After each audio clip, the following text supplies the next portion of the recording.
this is for the cutting of all the different pieces. So let's talk through it. This album is going to be, let me grab my spring album. This album is going to be very similar to this album in terms of how it's arranged.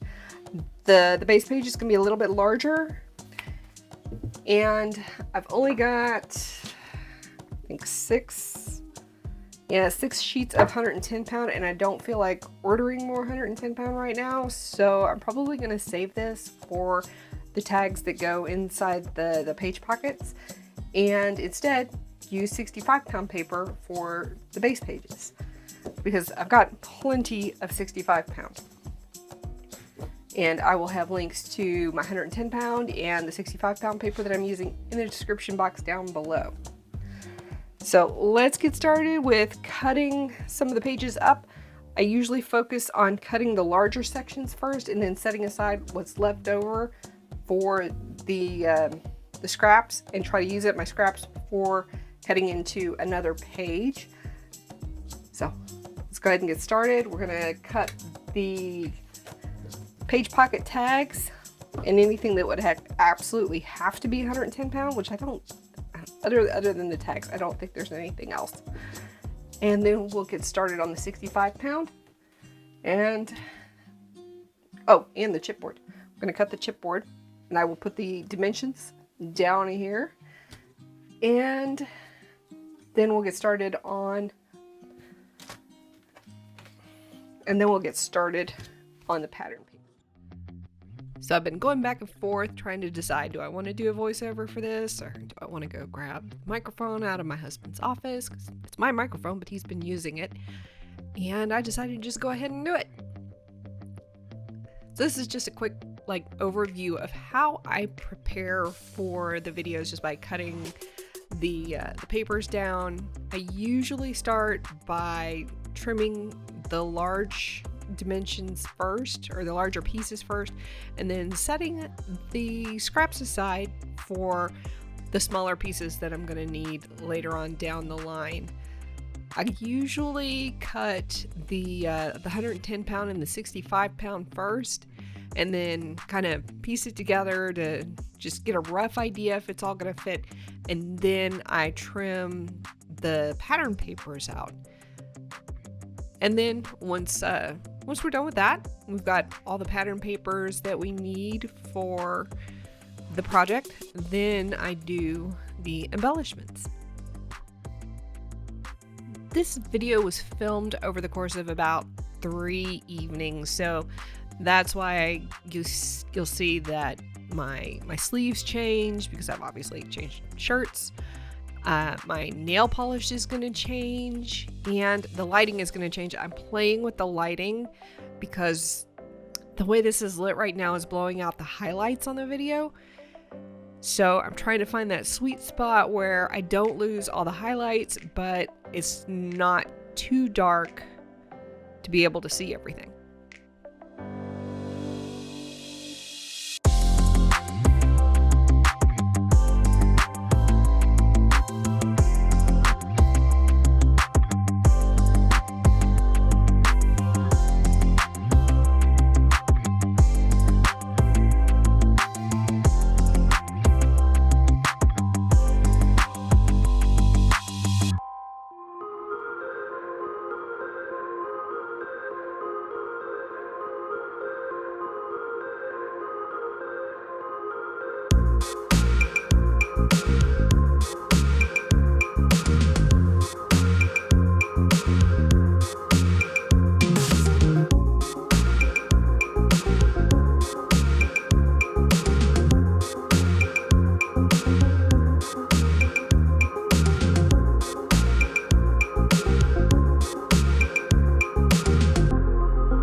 I really, really like this toolkit from Heartfelt Creations for creating my own paper flowers.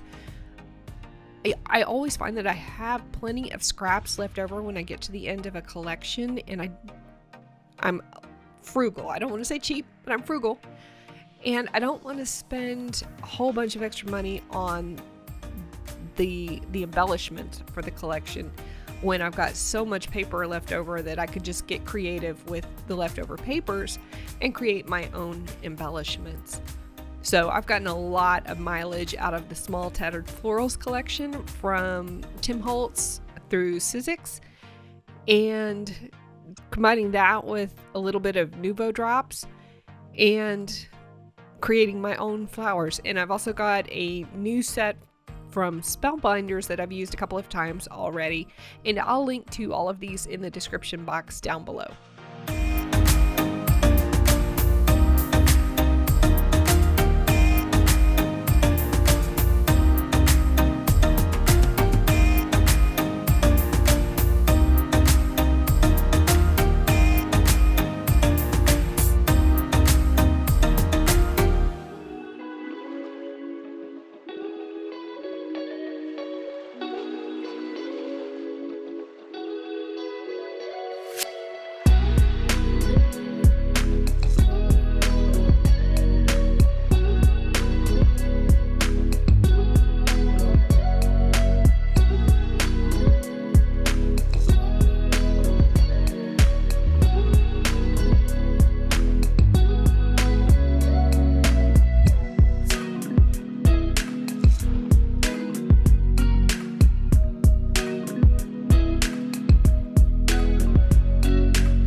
are all done with the prep work for this album. The next thing to do is clean up this area and get started constructing the album cover. So if you enjoyed this video, don't forget to hit that like button and leave a comment down below if you've got any questions. The links for any of the materials that are still available on Amazon or scrapbook.com or Michaels will be in the description box down below. Don't forget to hit that subscribe button so that you'll get a notification when the next video goes live. And the next video in this series is going to be the assembly of the cover. Bye!